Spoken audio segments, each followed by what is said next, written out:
Namaste, my name is Devdutt Pattanaik. I write on mythology. This is one of my books. It's called Yoga Mythology.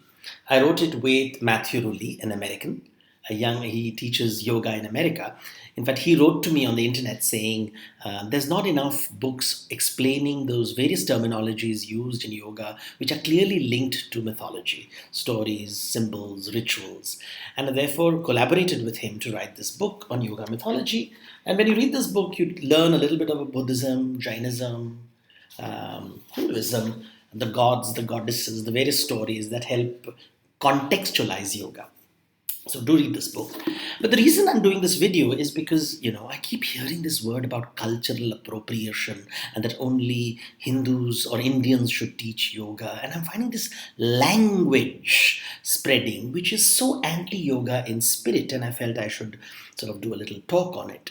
So these words like cultural appropriation are first of all alien to Indians. We have never heard of these. These are coming from certain ways of thinking that are nurtured in America.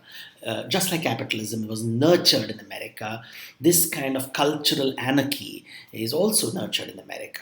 Every culture has chauvinists and every culture has critics. You will have chauvinists who will say that American culture is the greatest in the world or Hindu culture is the greatest in the world and everybody else is secondary. And then there are the critics who don't see anything good in America, see it only as evil white hegemony, or don't see anything good in Hinduism, only see it as a casteist force.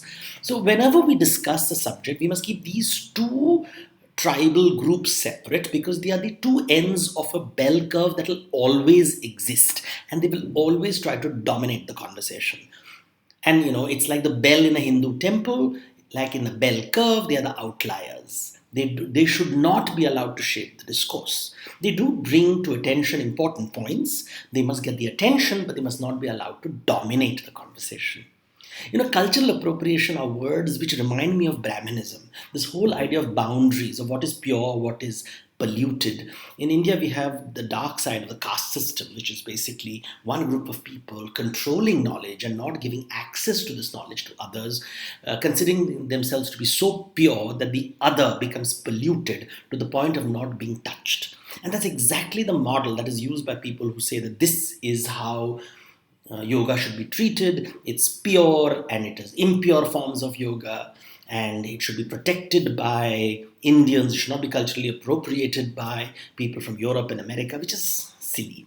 Yoga was brought to America.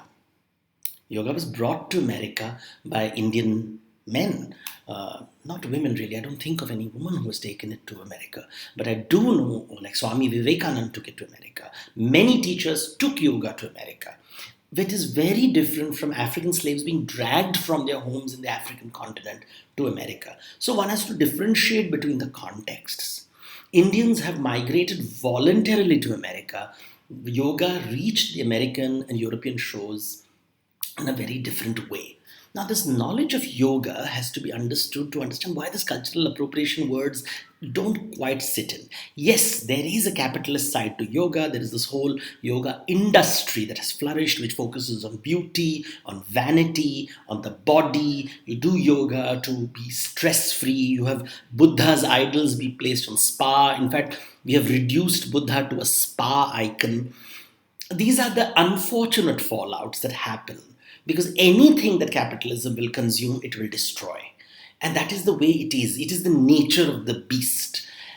Because the moment you commercialize something, you lose something of the soul. That's always going to happen. You can't stop it. There is benefits and very good things that capitalism does. In its purest form, it gives capital to the poorest people. That's the point of capitalism, to give agency to people who never had it.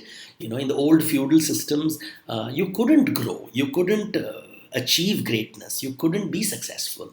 The purpose of capitalism was to give capital to the have-nots and to enable them to rise. Of course, the moment the have-nots became haves, they created new structures to prevent the have-nots from getting access to opportunities. This is the way human beings are. And this is explained in yogic scriptures very beautifully by the concept of Matsya Nyaya.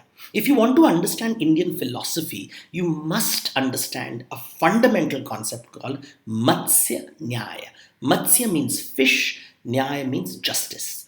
And it really is the Indian code for law of the jungle.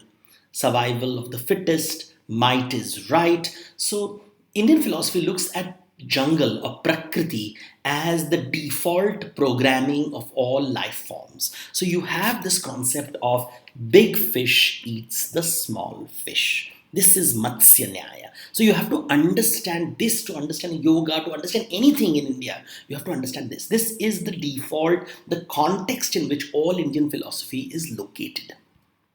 And this diagram, if you Google it, you will find many a times it is a big fish who says there is justice in the world, and the small fish who says there is no justice in the world. It is our understanding, because once you're privileged, the privileged do not understand the problems of the unprivileged. This is Matsya Nyaya.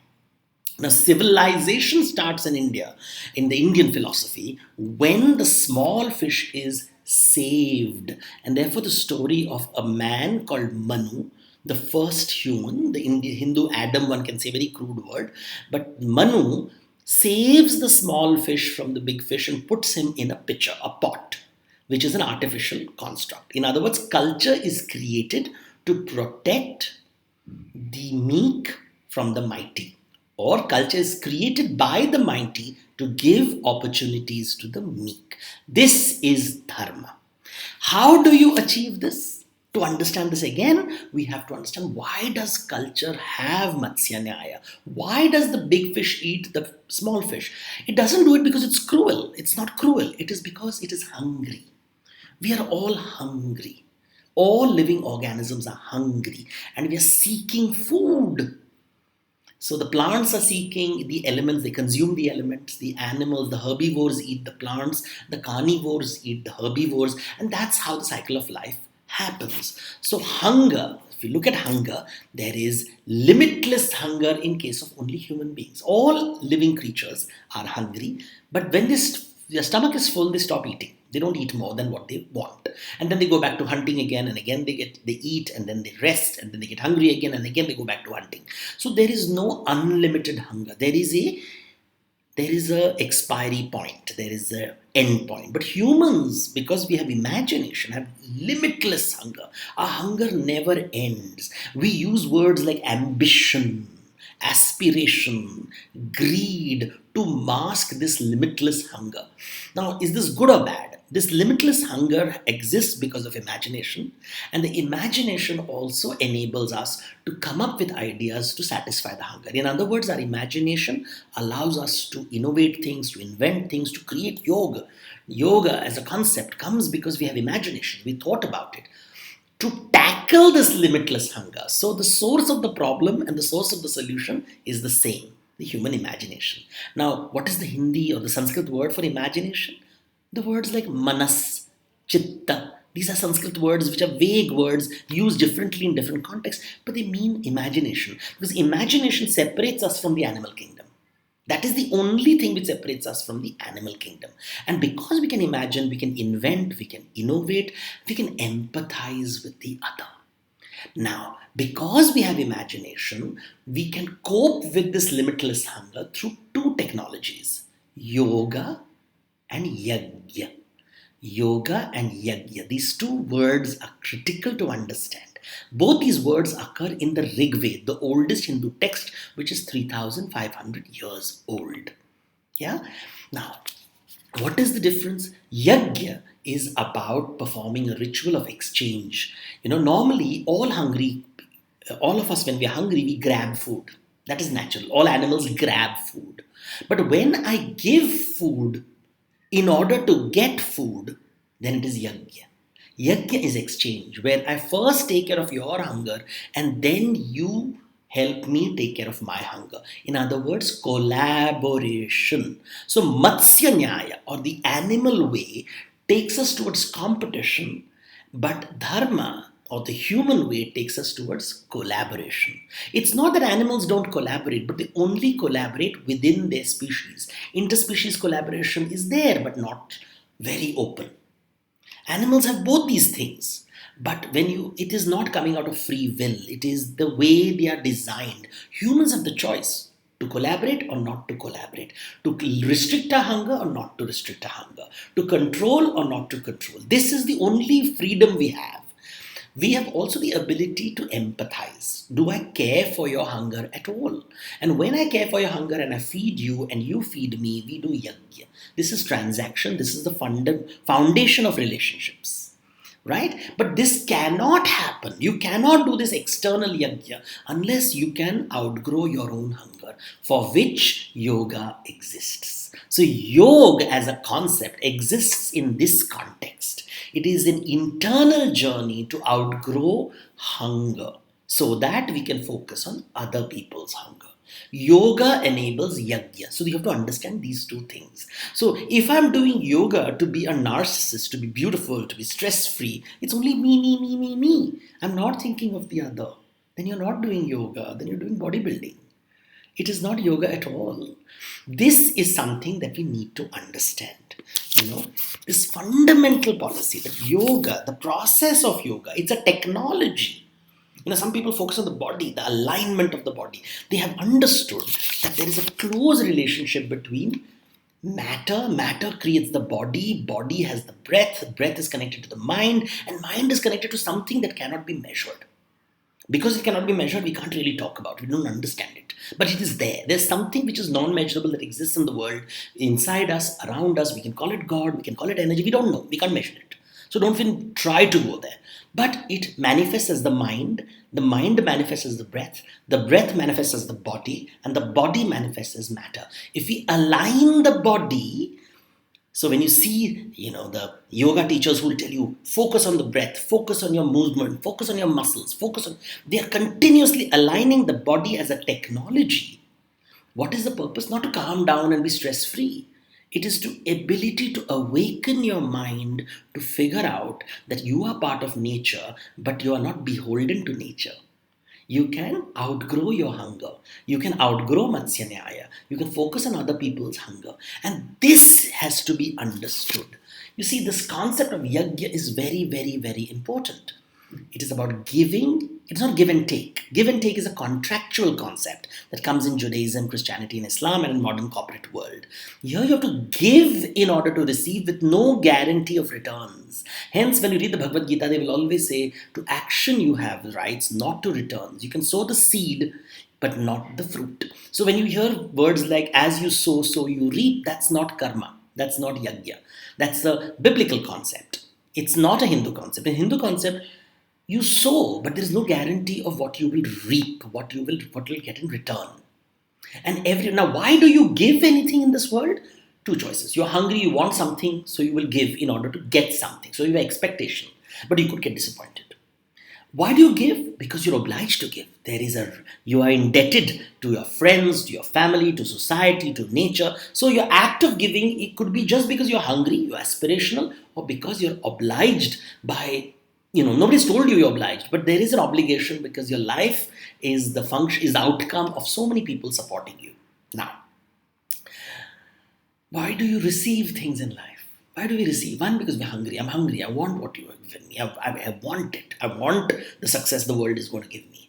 At another level, I receive in order to liberate you from debt. Because you are giving me things and I receive it so that you are free of debt.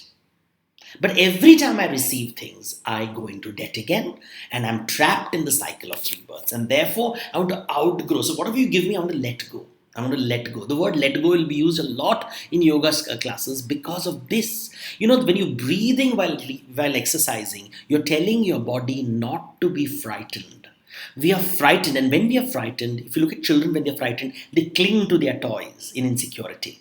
So to let go of your insecurities. So when we are breathing, we are telling our muscles, let go. You are not under threat. There is no rival around you. There is no predator around you. There is no prey around you. You are okay. You don't need an ally. You are okay the way you are. Calm down. That's what you're telling ourselves because it's centuries of conditioning. Our memories of ancestors, memories, everything is within us. So to uncondition it, we need to do yoga. And therefore yoga, when it finally defined by Patanjali, he calls it chitta vritti nirodha. Uncrumpling of the human chitta, the imagination, the mind. It's crumpled in fear. like this piece of paper. It's crumpled in fear, and therefore we have to uncrumple it and uncrumple it. And what is the key performance indicator of uncrumpling? What is the key performance indicator of yoga? It is not you have a flexible body and you can do the headstands easily, or you're looking gorgeous, or you have no stress and you can continue to behave like a psychopath at your workplace. No. It simply means you have realized you are not what you have.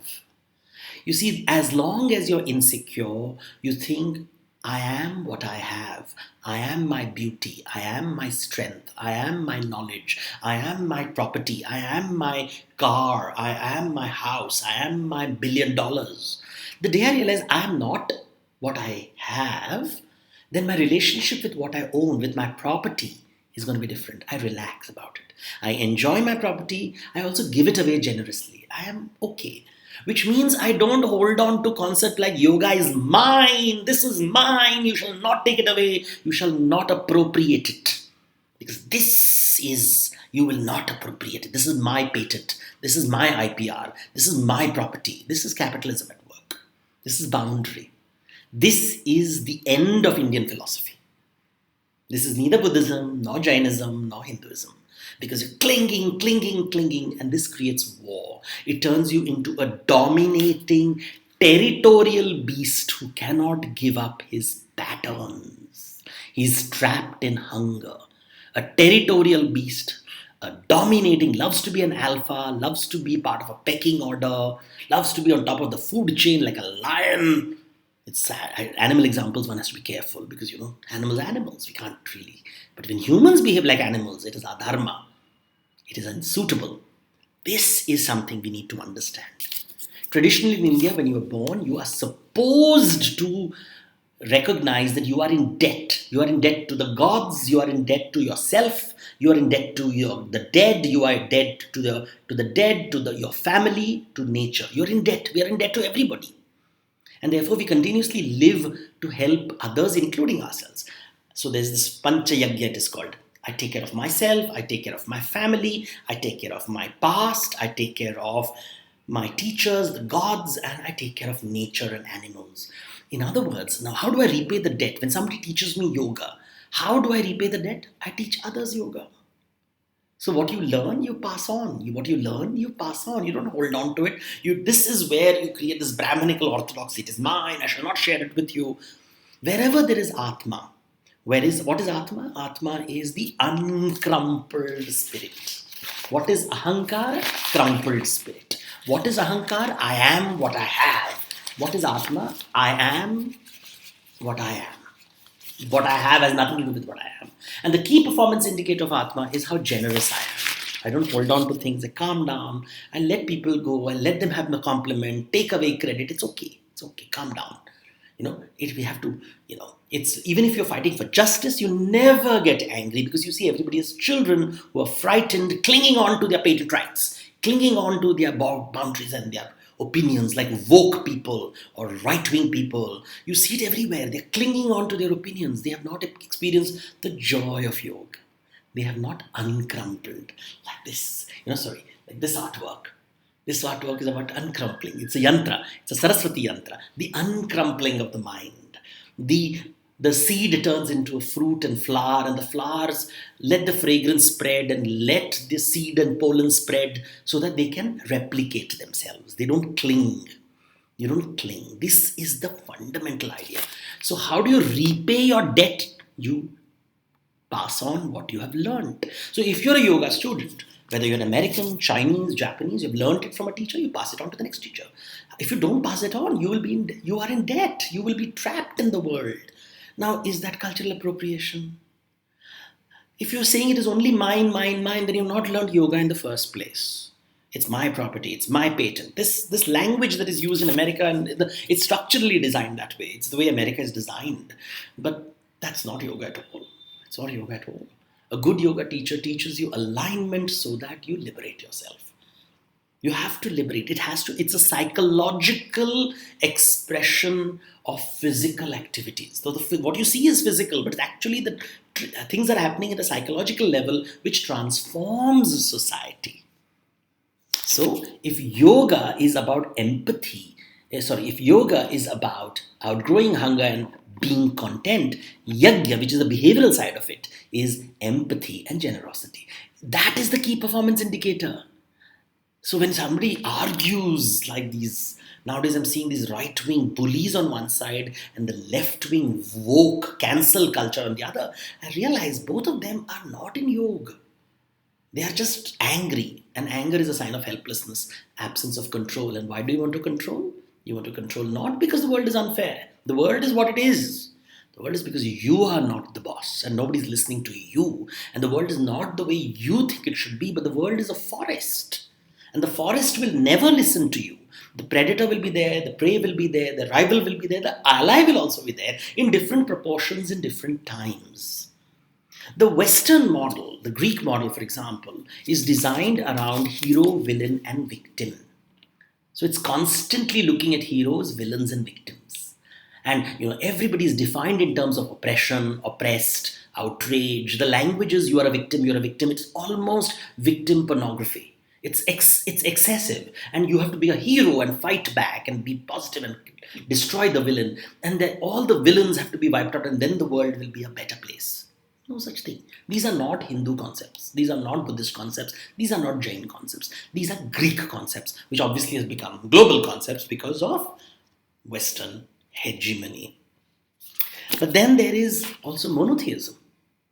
I know everybody likes to say that the atheist, but atheist also wants his way, and that is monotruism, which is just an atheist version of monotheism. One truth, one God, one way of living, which means that there is a constant competition between the secular way and the Christian way and the Muslim way, because you cannot accommodate another truth. You cannot accommodate another God. They are false gods. And therefore you fight and fight and fight, my way or the highway. You see this on the right wing, you see this on the left wing. The outliers control. We are in between. In yoga, you are only looking at people who are crumpled, uncrumpled. We are the big fish and the small fish. Manu saves the small fish becomes a big fish and saves Manu from the flood. Which means the one who saved ends up getting saved. So it's a complex cycle. It's not that I'm the savior and I saved you. It means you will be my savior too. It's a exchange. It is yajna. And that is only possible when we do yoga. So let's understand yoga for what it is and not take it in this Western vocabulary, very capitalist vocabulary, that yoga is mine, my patent, or the rather communist and strange, I don't know what to call it, but this woke vocabulary of appropriation and don't take away my culture and let me sort of create these borders, which reminds me of Brahminical orthodoxy, which is really the worst side and sad side of Hinduism, because where there is aham, there is fear, there is insecurity, there are boundaries, there are hierarchies, there's caste, there's untouchability. The moment you discover Atma, you let go of these things and you see the bigger picture. You see the insecurity in human beings and you realize every time you do an exercise, every time you do an asana, every time you do a pranayam, every time you do yama, niyama, every time you focus on dhyana, or have perspective to dharana, you will realize all of it impacts your yama and niyama. It's a cycle. One impacts the other. The better pranayam you do, the better asanas you do. The better asanas you do, the better dhyan you do. Better dhyan you do, the better dharana you have. All of which impacts your yama and niyama. The pratyahara is only possible when you can manage your body well. So everything is connected, and to connect with everything is yoga. To know more, read my book. Of course, I'm a capitalist. I'm going to sell the idea without expecting you to do it. Because we focus on our actions, not on the results. Namaste.